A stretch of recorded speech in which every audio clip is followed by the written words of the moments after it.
Hello and welcome back to the channel. If you're new here, hi, you're very welcome. This is Reading the Past and I'm Dr. Cat.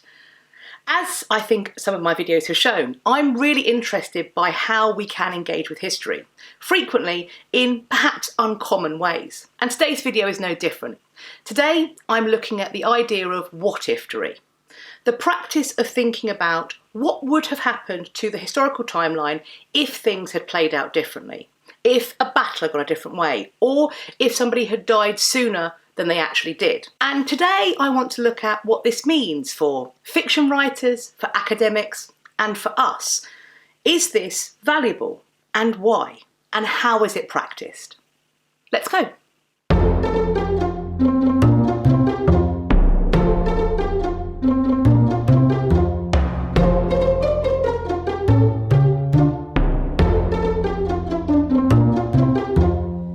My interest in what-if-tory is piqued, I think, by the way in which it's practiced by usually quite divergent groups.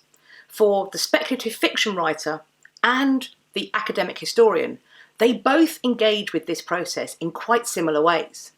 Both groups start from a point of divergence from the established timeline. Now granted, from there they explore these timelines in quite different ways, but nevertheless, this is perhaps the only time where I can see the fiction world and the academic world practicing an engagement with history that looks so similar.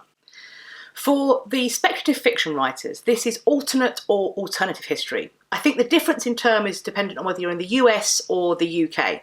Perhaps the most famous example of this is Philip K. Dick's novel from 1962, The Man in the High Castle, now repopularised as an Amazon Prime TV show. And it charts a potential future that would have happened had the Nazis won World War II. If you're interested in checking out more of this speculative fiction, there's Alternate History Hub on YouTube and also alternatehistory.com, where users can submit their own alternate histories. In the academy, this practice is known as counterfactual history. And what it attempts to do is, I suppose, weigh the value of a particular event in history. By taking that moment as the point of divergence, the counterfactual historian can look at and assess its relative value to other events, how much of history is altered by that small twist of fate. I think a great way for me to explore just how these two disciplines that start from such a similar point can play out so differently is to create my own alternate and counterfactual histories, based on the same point of divergence.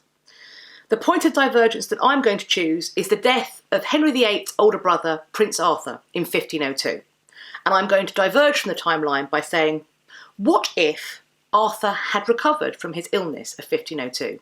What if he hadn't died?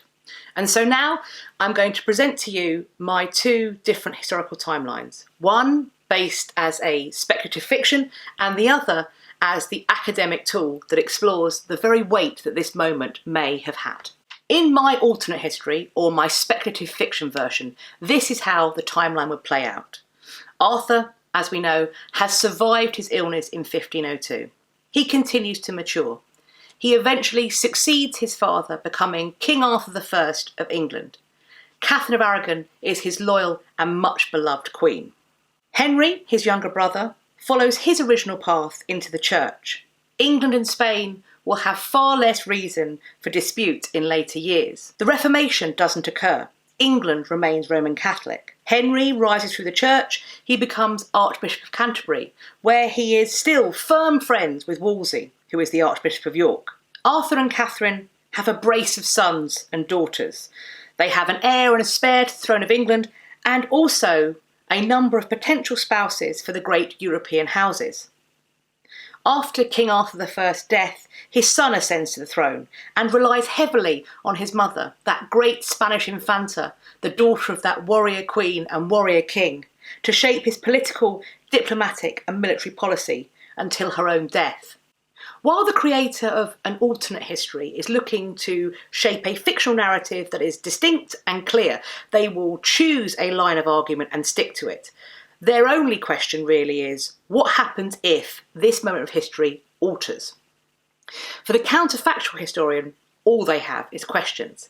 And taking that same point of divergence, Arthur's illness in 1502, I'm going to think about and ask some of the questions that a counterfactual historian might ask. So, if we assume that Arthur survives his illness of 1502, perhaps one of the first questions that the counterfactual historian is going to ask is, well, how long does he live? Does he live long enough to sit on the throne of England? Does he just live long enough that the consummation of his marriage with Catherine cannot be in doubt? Is Henry VIII his heir?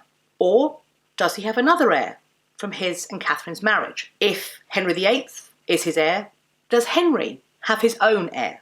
If a male heir is produced, does this prevent the turmoil and strife that Henry goes through to produce a male heir, namely divorcing himself from his wife and also the Holy See of Rome? If Arthur lives, does England stay loyal to Rome? Does it remain Roman Catholic?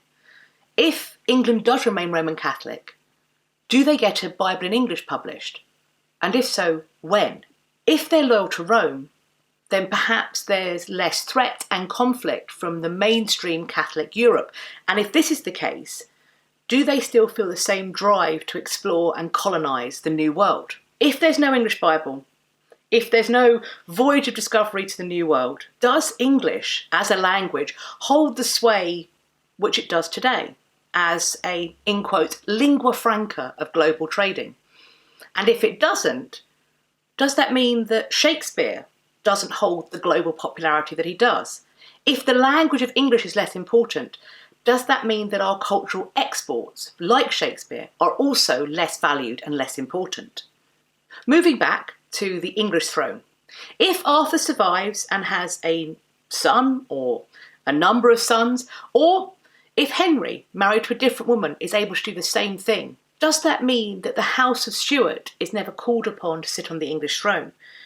And if James doesn't come down from Scotland, then the crown of Scotland and the crown of England theoretically remain separate. If Arthur lives, does the United Kingdom even exist? The fictional discipline of alternate history and the academic discipline of counterfactual history are, to me, really great thought experiments, if nothing else. They're a great game, I think, to play with your friends, either in person or online. And I will be leaving links to those communities that I discussed earlier in the description box down below. I do also feel that they are academically useful. They do, I think, let us explore freely the weight of certain historical events. And I think that's no bad thing. If you find this sort of thought experiment interesting or useful, then perhaps you'd like to give a little look to the double-blind what if or alternate history. Bear with me while I explain. So, we will take 1502 again and the death or survival of Arthur. Let's imagine he survived and we have moved through and we're in 2019 as we are today. But the only history we know is the one following Arthur's survival. We have to find a way to expunge the real history from our fictional minds. In this new future, we go back and we imagine Arthur's death in 1502 from this illness. And then we chart that alternate history. But because we've already created an alternate future, the alternate history we create has to be inspired by what a person who doesn't know how history plays out would imagine the effect of Arthur's death to be. And that, I think, is really interesting, not just because it ties your brain in knots, but I think it also makes us question our own bias. When we first, as I did, explore what would happen if Arthur had lived, the things that I'm looking at, the things that are interesting to me, is thinking about how it differs from how history played out. So what happens when that history doesn't exist, when we're starting from a blank slate, when the point of divergence is also a point of forgetting? I think that's really interesting. It's very difficult, I think, to do because the history is so well worn and many of us know it so well. But I think it's sometimes good for us to challenge ourselves to go, okay, blank slate, how would it actually play out? What are all of the possible ramifications and remits? And in historiography, that's going to be a series of questions. But in narrative fiction, you've got to choose a line and stick to it. I'd love to know what you think of counterfactual history, alternate history, double-blind what-if, alternate history. Do you think that they are valuable ways for us to engage with history? Have they ever been useful to you? Have you practiced any of these methods, and how did they turn out?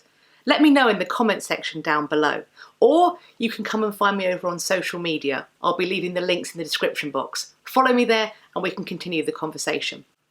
I do hope you've enjoyed this video and found it useful. If you did, please let me know by clicking the like button. Please also subscribe to my channel and click the bell icon so that YouTube tells you when I've next uploaded. I hope you're going to have a great day whatever you're doing, and I look forward to speaking to you all in my next video. Do take care of yourselves. Bye-bye for now.